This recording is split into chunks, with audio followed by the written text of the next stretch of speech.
My name is Marcel Thomas. I'm the Director Distribution in Northern Europe and I'm responsible for the logistical operations. We are here in Venray in the logistical center. It's 32,000 square meters big. We can store here up to 28,000 pallets. You put them all together, they are, let's say about 30 kilometers long.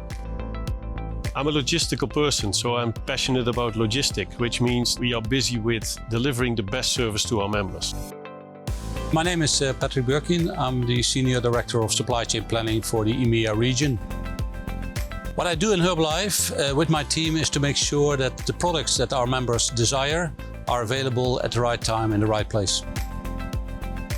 Within Venray, we created a kind of innovative culture. We use a pick-to-light system where it's hardly possible to make mistakes. We use a case erector, which is used to build boxes. We also have blue spots on our reach trucks, and we are in the middle of processes to introduce cobots and robots alongside our employees. All of this means that we will have the product available in this warehouse to be shipped to any member in the world.